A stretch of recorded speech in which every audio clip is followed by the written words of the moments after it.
यदा यदा हि धर्मस्य ग्लानिर्भवति भारत। जब जब धर्म की ग्लानि होती है, हानि होती है, जब जब लोग धर्म की उपेक्षा करने लगते हैं, दुष्टों के द्वारा संतों को सताया जाने लगता है और अधर्म बढ़ने लगता है, जब लोग अधर्म को धर्म समझने लगते हैं और धर्म को अधर्म समझने लगते हैं, तब तब मैं अवतार लेता हूं। परित्राणाय साधूनां विनाशाय च दुष्कृतां धर्म संस्थापनार्थाय संभवामि युगे युगे। हर युग में मेरा अवतरण होता है। धर्म संस्थापनार्थाय, धर्म की स्थापना के लिए। परमात्मा को धर्म बहुत प्यारा है। यदि धर्म नहीं रहेगा तो भजन करने का मन बन ही नहीं सकेगा। ये ध्यान रख लें। जो लोग धर्म की उपेक्षा करके केवल नाम जप की सलाह देते हैं या ध्यान की सलाह देते हैं, उन्हें यह ध्यान रखना चाहिए कि जब तक फाउंडेशन मजबूत नहीं होगा, मकान ज्यादा समय तक खड़ा नहीं रह सकता। नाम जप तभी तुमसे ठीक बनेगा और उसका फल ठीक होगा जब पहले तुम धर्म का आचरण करो। धर्म संस्थापनार्थाय संभवामि युगे। मैं हर युग में आता हूं। जैसे फैक्ट्री बनाने वाला सेठ फैक्ट्री में आता है और जो गड़बड़ियां होती हैं उनका सुधार करता कराता है, परमात्मा ने संसार को बनाया है, वो देखने आता है और जो गड़बड़ियां होती हैं, विनाशाय च दुष्कृतां, जो दुष्कृति हैं, पाप कर्मी हैं, जो रात दिन पाप कर रहे हैं, ऐसे दुष्टों को मारने के लिए। और परित्राणाय साधूनाम, साधूनाम माने सन्मार्गस्थानम, जो सन्मार्ग में चल रहे हैं, सही रास्ते पर चल रहे हैं और फिर उनको सताया जा रहा है, तो सन्मार्ग में चलने वालों की रक्षा और पाप कर्म करने वालों का विनाश, यही मेरे अवतार का और धर्म की स्थापना। तीन काम मुख्य हैं: दुष्टों का संहार, संतों का संरक्षण और धर्म की स्थापना। धर्म क्या है? बोले वेद ने जो कहा वही धर्म है, बाकी अधर्म। ऐसा क्यों? वेद को ही प्रमाण क्यों माने? हम अपने संप्रदाय के ग्रंथ को प्रमाण क्यों न माने? तो कहा जाएगा कि आपके देश में पार्लियामेंट में जो संविधान बन चुका है, श्री राम, उसके अंतर्गत ही अगर विधानसभा या म्यूनिसिपैलिटी या नगर निगम विधि बनाता है, तब तो वो मान्य होगा। पर संविधान के विरुद्ध अगर कोई विधान बनता है, कोई प्रांतीय मंत्री या राज्यपाल या कोई विशिष्ट व्यक्ति, तो वो सरकार को मान्य नहीं हो सकता, क्योंकि संविधान विधात्री पार्लियामेंट है। जैसे अंतिम निर्णय सुप्रीम कोर्ट है, नहीं? तो पार्लियामेंट ने जो संविधान बनाया है, उसके अंतर्गत ही जो धाराएं बनती जाएंगी वो मान्य होती जाएंगी, उसके विरुद्ध होंगी वो मान्य नहीं होती। इसी तरह ईश्वर ने जब संसार बनाया तो संसार के जीवों का कल्याण करने के लिए वेदों को प्रकट किया। वेद किसी की लिखी पुस्तक नहीं है, वो तो अपने आप प्रकट होता है। क्या वेद? इसलिए शास्त्र कहते हैं कि हम तो भगवान को भी छोड़ देंगे, संत कहते हैं, पर वेद को नहीं छोड़ेंगे। हम भगवान की आज्ञा का उल्लंघन कर सकते हैं, लेकिन हम वेदों की आज्ञा का उल्लंघन, जैसे राष्ट्रपति और प्रधानमंत्री की आज्ञा का उल्लंघन हो सकता है, पर संविधान की धारा का उल्लंघन नहीं। अच्छा, बुद्ध भगवान 24 अवतारों में उनकी गिनती है, लेकिन वो थोड़ा सा वेद विरुद्ध बोल गए, इसलिए सनातन धर्मियों ने बुद्ध को तो प्रणाम किया, लेकिन बुद्ध की बात को स्वीकार नहीं। अतुलित महिमा वेद की, तुलसीदास जी लिखते हैं, अतुलित महिमा वेद की, को कवि वर्णे पार, जेहि निंदत निंदित भयो विदित बुद्ध अवतार। बुद्ध अवतार है, लेकिन वेद की निंदा होने के कारण बौद्ध धर्म को हमने स्वीकार नहीं किया, देश से बाहर निकाल दिया। एक समय वो आया था जब सारा देश बौद्ध बन गया था, कुछ गिने चुने लोग ही सनातन धर्मी थे। ऐसे संक्रमण काल में जब सनातन धर्म लुप्त हो रहा था, तो शंकराचार्य भगवान प्रकट हुए। उन्होंने बौद्ध मत को पढ़ा और अपने शास्त्रों को, तो शंकर ही थे, और फिर उनको चुनौती दी कि शास्त्रार्थ करो। अब आजकल तो शास्त्रार्थ की पद्धति खत्म हो गई ना। पहले तो जैसे क्रिकेट और हॉकी, ये भी तो शास्त्रार्थ ही है, करेगा आपस में खेलो, फ्री स्टाइल कुश्ती आपस में लड़ो, जो नीचे गिर गया वो हार गया, और जो नहीं गिरा वो जीत गया। जिसके ज्यादा रन बन गए वो जीत गया, जिसके कम रह गए हार गए। तो पहले शास्त्रार्थ चलते थे कि शास्त्रों पर वाद विवाद करो, जो जीत गया उसका धर्म स्वीकार करना पड़ता था, जो हार जाता था वो अपने सिद्धांत को छोड़ दो। अब वो परंपरा लुप्त हो गई। शंकराचार्य जी ने चारों दिशाओं में 4 गद्दियां इसीलिए बनवाई थी। शंकराचार्यों को इसीलिए वहां बैठाला था कि विदेश से आने वाला कोई भी धर्म, कोई भी विद्वान पहले इनको पराजित करे, तब वो अपने सिद्धांत को भारतवर्ष में फैलाएगा। और अगर ये पराजित नहीं होते हैं तो वो धर्म, लेकिन अब सेकुलर स्टेट है, धर्मनिरपेक्ष सरकार है, इसलिए जो आए जैसा सिद्धांत चाहे फैलाता रहता है। तो वेदों की मर्यादा वही धर्म है। उस धर्म की स्थापना के लिए भगवान का अवतरण होता है, धर्म संस्थापनार्थ है। वेदो खिलो धर्म मूलम, धर्म शास्त्र ने निर्णय दे दिया समस्त धर्मों का मूल क्या है, बोले वेद। अंतिम प्रमाण है वेद। वेद के अनुसार जो कहा जाए वो ठीक है, लेकिन वेद के विरुद्ध अगर कोई बात है तो वो सनातन धर्मियों के लिए मान्य नहीं।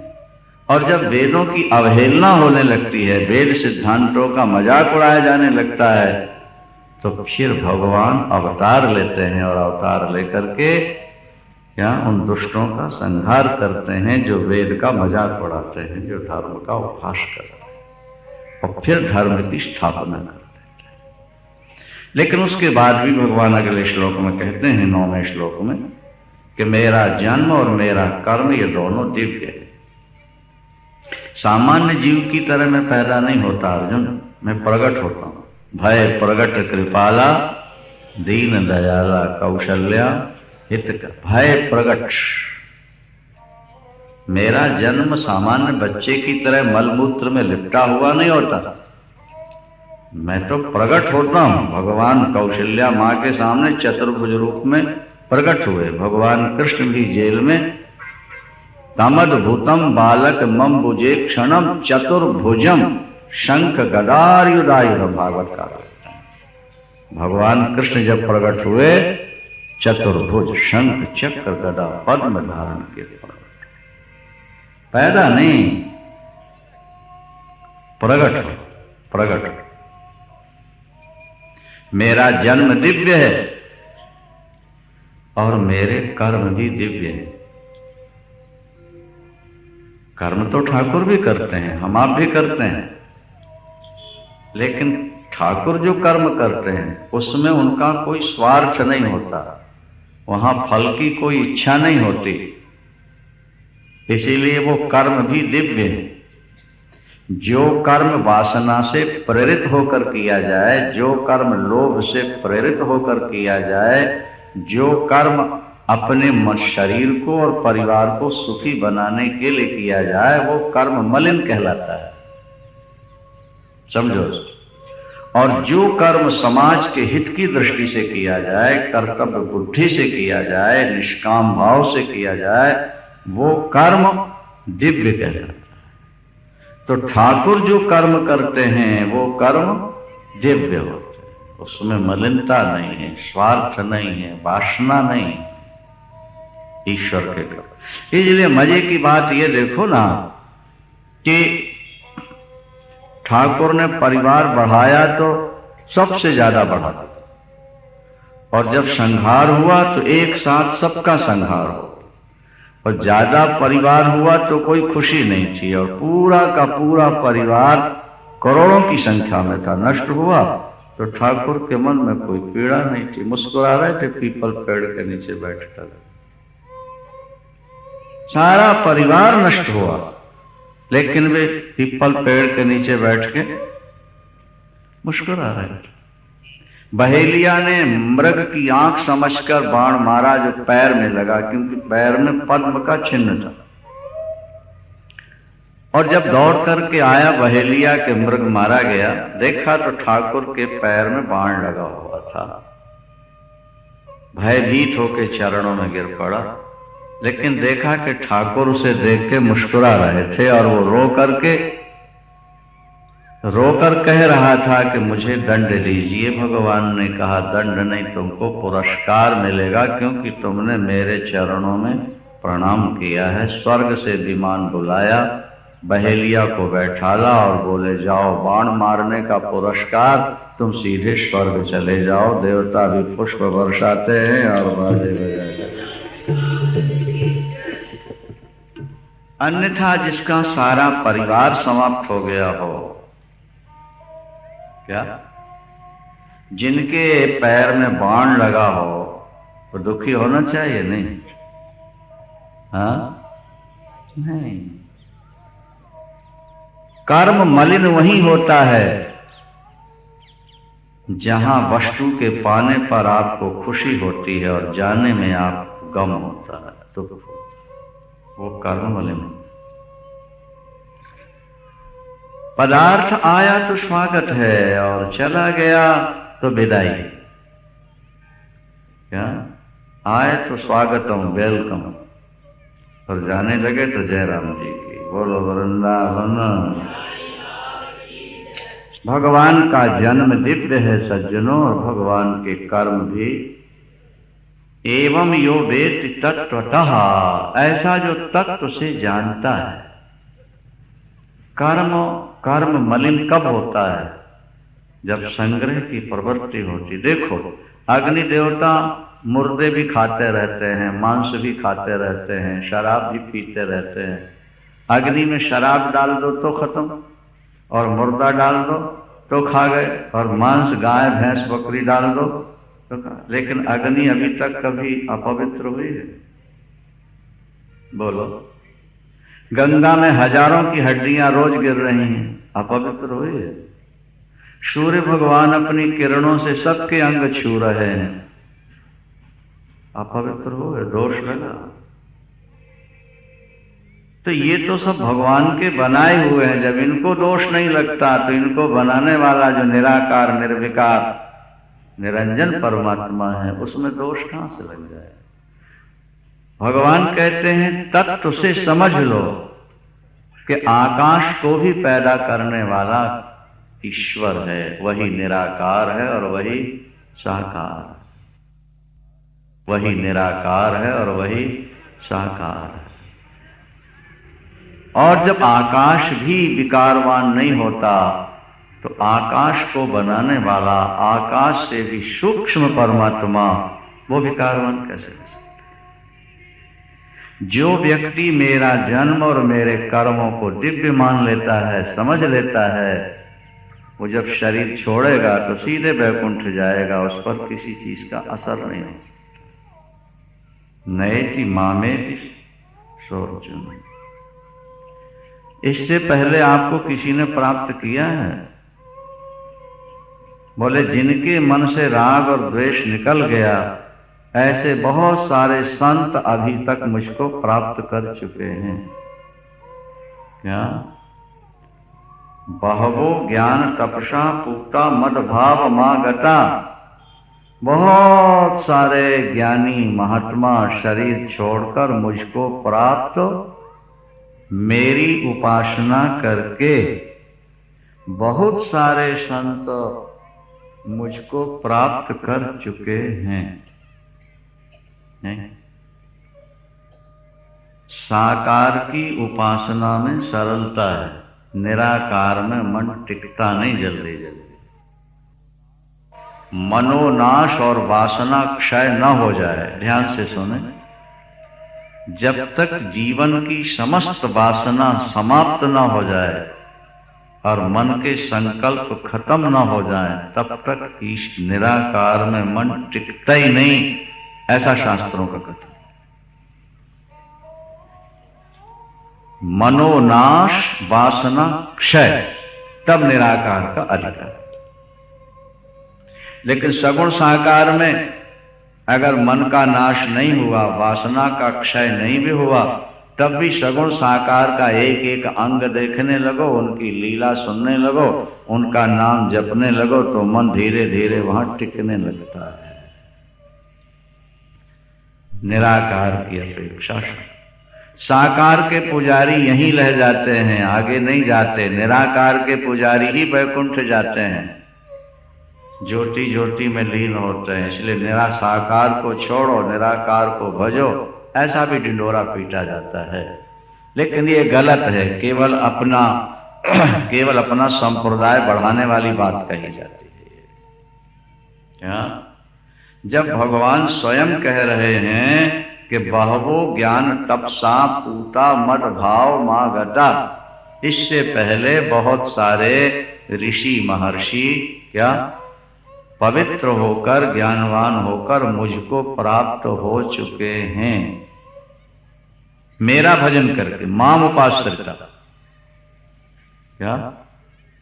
मनुष्य के लिए शब्द ही तो विशेष प्रमाण होता है। अगर मनुष्य शब्द को प्रमाण नहीं मानता तो वो पशु है। माता ने कहा बेटा ये तेरा पिता है, पुत्र ने उसको पिता मान लिया, नहीं माना? प्रत्यक्ष कोई प्रमाण है? बोलो। मां ने कहा बेटा ये तेरा पिता है, मान लिया। शब्द प्रमाण हो गया ना, यहां शब्द, मां का शब्द प्रमाण हो गया।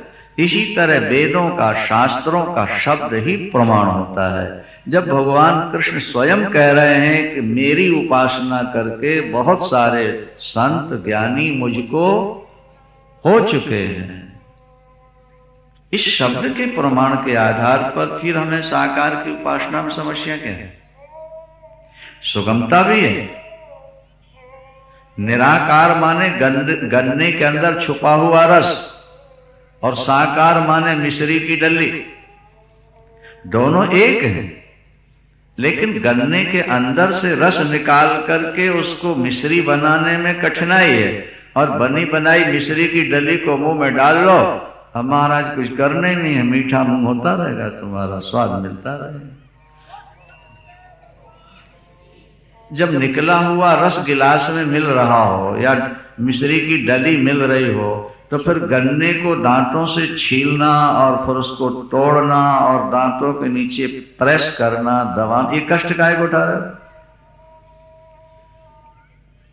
क्या समझा? ये तो फिर पागलपन है ना। जब निकला हुआ गन्ना का रस आपके हाथ में है, गिलास में, ये पी लो। अब आप कहते हो नहीं जी हम तो गन्ने को दांत से छीलेंगे और दांत से तोड़ेंगे और दांत से प्रेस करेंगे उसको, फिर रस लेंगे। एक व्यक्ति को शहद की जरूरत थी, दवा खानी है, और घर से निकलने लगा तो कोने में मधु लगी हुई थी। अब अक्के मधु बिंदे तो किमर्थम काननम ब्रजे, तो शास्त्र कहते हैं अगर घर के कोने में ही शहद मिल रही है तो जंगल जाने की जरूरत क्या शहद के लिए? जब भगवान कहते मेरी उपासना करके हजारों लाखों संत मुझे प्राप्त कर चुके हैं, नहीं तो फिर वेदों में जाकर निराकार में जहां मन के लिए टिकने का कोई आधार ही नहीं। कहते ज्योति का ध्यान करो, अंदर ज्योति, तो ज्योति तो साकार हो जाती है। बोलो वृंदावन। नहीं आई बात समझ? ये निराकारवादी कहते हैं गुरु का ध्यान करो, तो गुरु भी तो साकार है। इनसे कहो कि राधा कृष्ण की मूर्ति रख लो मंदिर अपने कुटिया में, बोले नहीं रखेंगे। सीताराम रख लो, नहीं रखेंगे। शंकर बाबा रख लो, नहीं रखेंगे। और गुरु की फोटो रख लो, हाँ रख लेते हैं। अब बताओ, वृंदावन। गुरु का चित्र निराकार है कि साकार है? गुरु ने आपको निराकार हो के समझाया है कि साकार हो करके? बोलो। पर ज्योति का ध्यान बता रहे हैं तो ज्योति निराकार है कि साकार है? जो दिखाई दे उसको साकार है, जो दिखाई ना दे वो तो काष्ठ में अग्नि व्याप्त है, माचिस की तीली में अग्नि व्याप्त है, दिखाई नहीं दे रही, वो निराकार है। और ठोकर मारने से जब वो जलने लगी तो साकार। तो बिना साकार का सहारा लिए निराकार तक तो कोई जा ही नहीं सकता। तुलसीदास कहते हैं कि जो सगुण के बिना निर्गुण की चर्चा कर दे वो मेरा गुरु है। निर्गुण कहे सगुण बिन सो गुरु तुलसीदास, मैं उसको गुरु बनाने को तैयार हूं। जो सगुण की चर्चा किए बिना निर्गुण की बात कह दे। अरे कहने वाला भी तो सगुण होगा, साकार होगा। साकार का सहारा लिए बिना। अच्छा, मास्टर स्कूल में कुर्सी पर बैठा बैठा ABCD बच्चों को पढ़ाता रहे, ब्लैक बोर्ड में साकार अक्षर न लिखे, बोलो बच्चे समझ लेंगे? बड़ी कठिनाई हो। लेकिन बोर्ड पर लिख दिया तो आसान हो गया। अक्षर निराकार है, लेकिन निराकार अक्षर को समझने के लिए उसकी साकार मूर्ति बनानी पड़ती है। थोड़ा कठिन है पर काम का विषय है, बुद्धि लगाओ। जैसे बोला गया का, खा, गा, ये जो ध्वनि निकलती है ये तो निराकार है नहीं।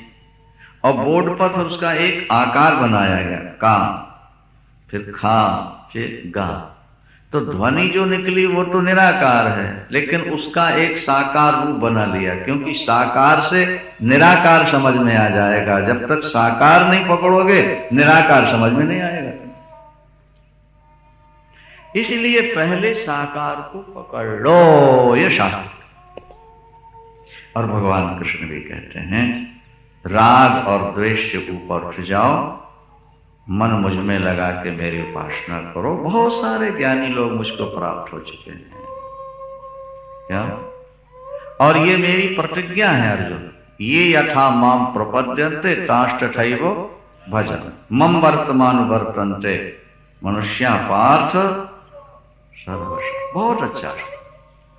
जो मुझे जैसा भजता है मैं भी उसको वैसे ही भजता हूं। सचमुच में अगर तुम्हारे आंखों से आंसू गिरने लगे ना उसके लिए, तो उनकी आंखों से भी आंसू गिरने लगेंगे आपके लिए। यदि आप तड़फने लगो उनके लिए तो वे भी तड़फने लगेंगे आपके लिए। आप एक कदम चल पड़ो उनकी तरफ तो 60 कदम चल के आ जाए।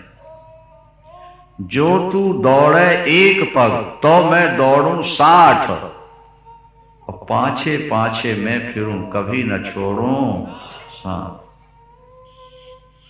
क्या संत कहते हैं, दरिया दोष न राम दास में, दरिया दोष है दास में, राम हरि में दोष न कोय।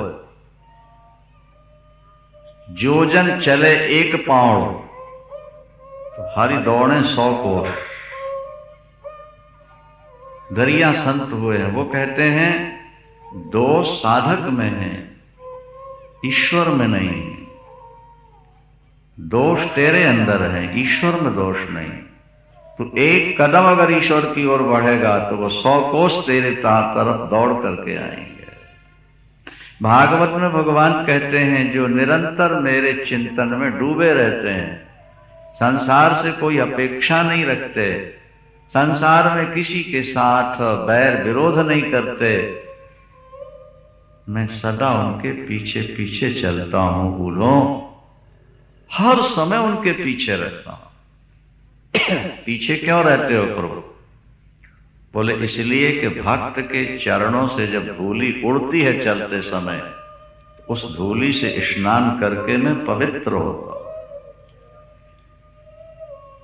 सोचो, इतना प्यार करने वाला क्या संसार में कोई पुरुष, कोई स्त्री आपको मिल सके? भगवान कहते हैं जो मेरा बन जाता है, जो मुझे अपना मान लेता है, जो मेरा निरंतर चिंतन करता है, निरपेक्षम मुनिम शांतम निर्वैरम समदर्शनम, जिसकी दृष्टि सम हो गई, जो निर्वैर हो गया, अनुब्रजाम में हम नित्यम, मैं प्रतिदिन उसके पीछे पीछे चलता हूं। अरे कबीरा मन निर्मल भया जैसे गंगा नीर, पाछे पाछे हरि फेरे कहत कबीर। कबीर जहां भक्त मेरो पग धरे, जब भक्त कहीं पैर रखने लगता है ना, तो भगवान कहते मैं नीचे हाथ रख दिया करता हूं ताकि मेरे भक्त के पैर में कांटे कंकड़ चुभने न। जहां भक्त मेरो पग धरे वहां धरूं मैं हाथ,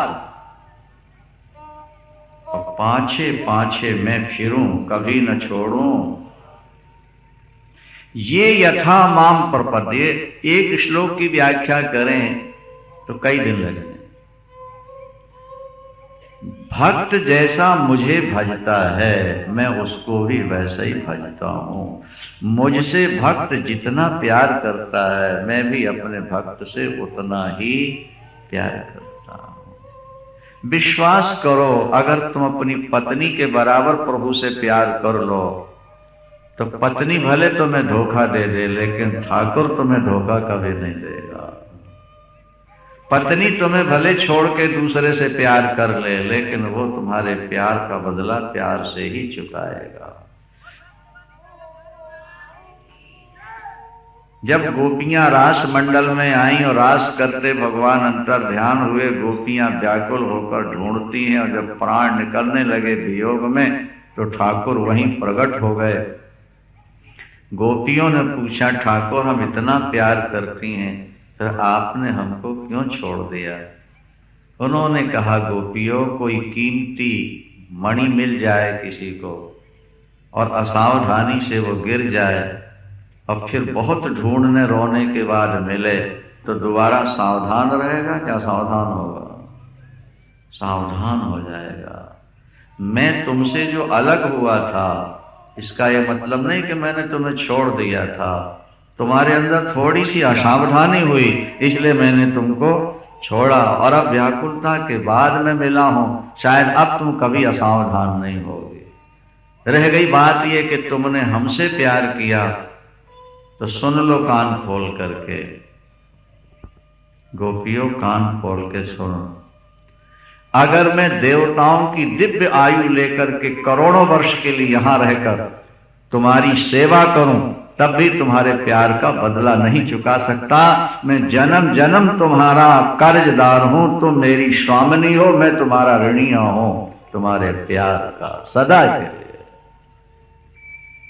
तुम अपनी कृपालुता से मुझे माफ कर सको तब तो मैं ऋण से ऋण हो जाऊंगा, नहीं तो जन्म जन्मांतर जुग जुगांतर कल्प कल्पांतर गोपियों मैं तुम्हारे प्यार का कर्जदार ही बनकर रहूंगा। स्त्री का हृदय तो वैसे ही कोमल होता है। जब भगवान के शब्द सुने तो रो पड़ी गोपियां। उन्होंने कहा, ठाकुर आखिर इतनी बड़ी बात आपने किस आधार पर कह दी? हमने तो कुछ खास किया ही नहीं, आपका भजन चिंतन बड़े बड़े ऋषि मुनि 24 घंटे ध्यान समाधि में रहते हैं, हिमालय की गुफाओं में बैठे, और हम तो गांव की गवालनी हैं, सारा दिन घर का काम करते हैं। हाँ, इतना जरूर है कि हर समय मन आपके स्वरूप का चिंतन करता रहता है, बाकी और तो कोई गुण हमें नजर आया नहीं। तो भगवान ने कहा, गोपांगनाओं, तुमने मुझसे ही प्यार किया है और मैंने तुमसे भी प्यार किया है। इसे समझने की कोशिश करो। मेरे तो करोड़ों भक्त हैं, मुझे सबसे प्यार करना पड़ता है। सबसे प्यार करता हुआ तुमसे भी प्यार कर रहा हूं, लेकिन तुमने जिंदगी में केवल मुझसे ही प्यार किया, दूसरे से प्यार किया ही नहीं। तो जो एक से प्यार करे उसका प्यार बड़ा है, या जो करोड़ों से प्यार करे उसका प्यार बड़ा है? बोलो। तो आपने केवल मुझसे ही प्यार किया है, इसलिए मेरे प्यार से आपके प्यार का दर्जा बहुत ऊंचा है। और नारी जाति तो हमेशा परिवार की सांकलों से बंधी रहती है। स्त्री जाति के अंदर ममता भी बहुत होती है, मर्यादा भी बहुत है, लज्जा भी बहुत है, संकोच भी बहुत है। लेकिन आपने मुझे पाने के लिए सारी सांकलों को काट दिया और सब कुछ छोड़कर मेरी शरण में आ गई हो गोपियों। इसलिए तुम्हारा प्यार ऊंचे से ऊंचे दर्जे का है। जो तुम्हारा नाम लेंगे, तुम्हारे नाम से संकीर्तन करेंगे, उनका भी कर्जदार बनने के लिए मैं तैयार खड़ा हुआ हूं। ये भगवान के शब्द कितने दयालु है। ये यथा माम प्रपद्यन्ते, बड़ी लंबी व्याख्या है इसकी। जो व्यक्ति मुझे जैसा चाहता है, क्या आपके दिमाग में परिवार बड़ा है कि भगवान बड़ा है? कथा में कह दोगे भगवान बड़ा है, लेकिन दिमाग में परिवार बड़ा है। आप घर के काम के लिए कथा छोड़ के भाग जाओगे, लेकिन कथा के लिए काम छोड़ के नहीं आओ। क्या समझे? जरूरी काम है इसलिए हमको जाना है। अभी हमने एक दिन कहा था ना यहाँ के भाई निमंत्रण गया तो कई शहरों से ये संकेत मिला कि ठंड बहुत है पंजाब हरियाणा में, इसलिए हम नहीं जा सकते। हमने कहा कि 21,000 का चेक हर व्यक्ति को मिलेगा जो 7 दिन कुरुक्षेत्र रह के कथा सुनेगा। क्या समझे? फिर ठंड का भय रहता, बोलो, घर की कोई समस्या रहती और मीडियम और साधारण क्लास के लोग घर में बैठते, क्या 3,000 रुपये रोज का प्रॉफिट है और अमृतसर वालों का लंगर है और पानीपत वालों की व्यवस्था है, तो चलो ना भाई, चलते समय 21,000 का चेक मिल जाएगा। फिर दौड़ के आ जाए। यूं काम छोड़कर आप राम के लिए नहीं आ सकते। तो जब आप काम को प्रधानता देते हो तो भगवान सोचता ठीक है, अब इसको काम करने। जब तुम ईश्वर को कैसा चाहोगे? बोले जैसा अपनी आत्मा को चाहते हो। देखो, प्यार का भी स्तर होता है, प्यार में भी कमी बेशी होती है। जैसे आग है ना, आग, इसमें की गर्मी में, हीट में भी कमी बेशी होती है। कहीं 100 डिग्री है, कहीं 150 है, कहीं 200 है, कहीं 500 है। और फैक्ट्री वाले जानते हैं कि लोहा गलाने के लिए 1250 सेंटीग्रेड गर्मी। तो गर्मी में भी स्तर है कि नहीं? बोलो। प्रकाश में भी स्तर है। आपके कमरे में 0 पावर का लट्टू जल रहा है तो भी प्रकाश है, और 500 वाट का जल जाए और सूरज निकल आए तो प्रकाश में स्तर हुए कि नहीं? इसी तरह प्यार में भी व्यक्ति का सबसे ज्यादा प्यार धन से होता है। सुनो कान खोल के जरा। लेकिन नहीं, धन से पूरा प्यार नहीं होता। धन की अपेक्षा पत्नी और पुत्र से ज्यादा प्यार होता है। धन कमाया कठिनाई से, पुत्र बीमार हो गया, पत्नी बीमार हो गई, बोलो, अब अगर धन से ज्यादा प्यार है तो दवाई नहीं करेगा, इलाज नहीं करेगा, लेकिन ऐसा नहीं होता। इसका मतलब है कि धन की अपेक्षा पत्नी पुत्र से ज्यादा प्यार। धन से प्यार तो है, लेकिन धन की अपेक्षा पत्नी और पुत्र से ज्यादा प्यार, लेकिन पत्नी और पुत्र की अपेक्षा शरीर से ज्यादा प्यार। क्या समझे आप? जहां शरीर का सवाल आता है वहां व्यक्ति पत्नी और पुत्र को भी थोड़ा पीछे कर देता है। इंद्रियों को सुख मिले, पत्नी से भी धोखा करता है, पत्नी पति से भी धोखा कर लेती है, कपट कर लेती है। करती है नहीं करती? बोलो। पत्नी पुत्र से प्यार तो है, लेकिन शरीर से उससे ज्यादा प्यार। पैसे से प्यार, पैसे से ज्यादा पत्नी पुत्र से प्यार, पत्नी पुत्र की अपेक्षा और शरीर की अपेक्षा प्राणों से ज्यादा प्यार। शरीर से प्यार तो है, इंद्रियों से, हाथ से प्यार है, पैर से प्यार है, नाक कान से प्यार है, ठीक है ना भाई? लेकिन अंगुली में कैंसर हो गया, वो डॉक्टर ने कहा जल्दी कटा दो, नहीं तो जीवन को खतरा है। कटा देगा व्यक्ति, मेरे प्राण तो बचे। अरे हाथ कटा दो आधा भाई यहां से, और नहीं बचोगे नहीं, फट से कटवा, और कटाई का पैसा भी देगा और धन्यवाद भी देगा। बोलो वृंदावन। कटाने के पैसे देगा, उसको बाद में धन्यवाद भी देगा। इसका मतलब हुआ कि शरीर की अपेक्षा प्राण ज्यादा प्यारा हो, और प्राण की अपेक्षा आत्मा सबसे ज्यादा प्रिय है। क्योंकि जब बहुत ज्यादा संकट आता है तो हे भगवान हमारे प्राण ले ले, हे भगवान कृपा कर हम मर जाएं। नहीं आई बात समझ में? उस समय व्यक्ति अपने प्राण त्यागने को भी तैयार होता है। लोग जहर खा लेते हैं, फांसी लगा लेते हैं, पानी में कूद जाते हैं, प्राण त्यागने को तैयार हैं, क्योंकि प्राण निकल जाएंगे तो आत्मा सुखी हो जाएगी। सबसे ज्यादा प्यार किससे है? बोलो भाई। हाँ, तो शास्त्रों में लिखा कि जितना प्यार आत्मा से, उतना ही प्यार जब परमात्मा से हो जाएगा तो वो तुम्हारे पीछे पीछे डोलता नजर आएगा, यही नजर आने लगेगा तुम्हारे पीछे। यही कुरुक्षेत्र में दिखाई दे जाएगा अर्जुन के रथ पर बैठा हुआ। ना दिखाई दे जाए तो हमें चाहे जो कुछ कह दे।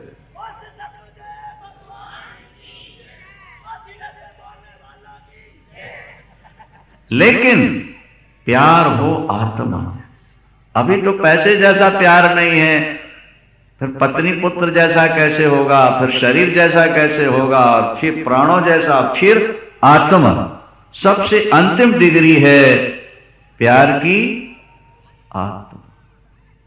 वो प्यार जब कभी तुम्हारे दिल में जागृत होगा तो फिर तुमको शिकायत करने का अवसर नहीं मिलेगा कि हमें भगवान का दर्शन नहीं मिला, कि हमको शांति नहीं।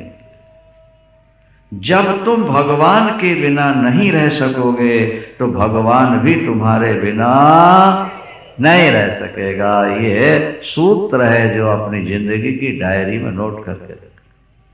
अभी तुम ईश्वर के बिना आराम से रह रहे हो, इसलिए ईश्वर भी तुम्हारे बिना आराम से रह रहा। जब तुम उसके लिए व्याकुल हो जाओगे तो वो भी तुम्हारे लिए व्याकुल होगा, और जब तुम उसके लिए दौड़ पड़ोगे तो वो भी तुम्हारे लिए दौड़ पड़ेगा। बस ये सिद्धांत है। इस सिद्धांत को जीवन में अपनाओ, प्यार का स्तर बढ़ाओ। आज तो 100, 200, 500 का नुकसान हो रहा है। सुबह सुबह आएंगे, गुरुजी आज हम जा रहे हैं। क्यों? बोले आज से ड्यूटी है। मतलब ये कि पैसा नहीं कटना चाहिए। गीता की कथा कट जाए, छूट जाए, कोई फर्क नहीं पड़ता, पैसा नहीं कटना चाहिए।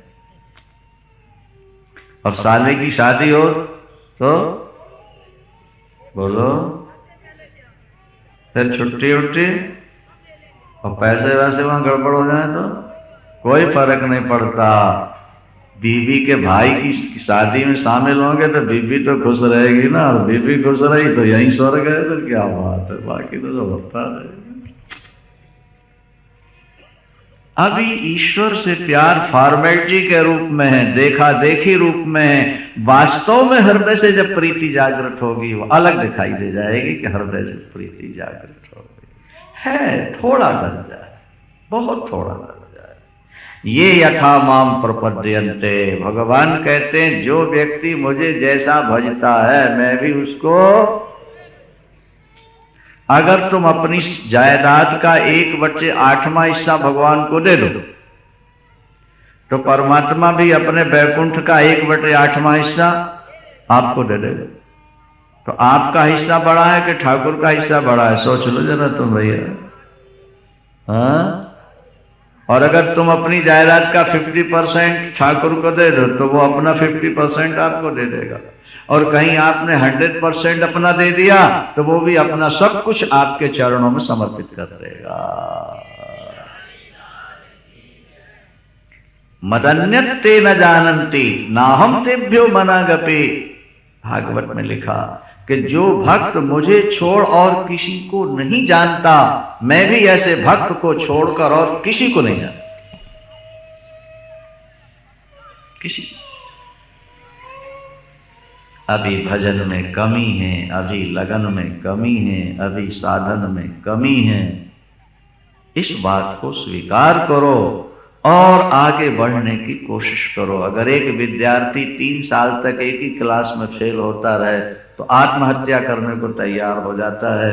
हमको साधना करते 25, 30, 40 वर्ष हो गए, हम जहाँ के तहाँ बैठे हैं, लेकिन मन में कोई ग्लानि नहीं, कोई पीड़ा नहीं, कोई दर्द नहीं कि अरे जिंदगी तो जा रही है, अभी तक कुछ कर नहीं पाए, आगे बढ़ नहीं पाए।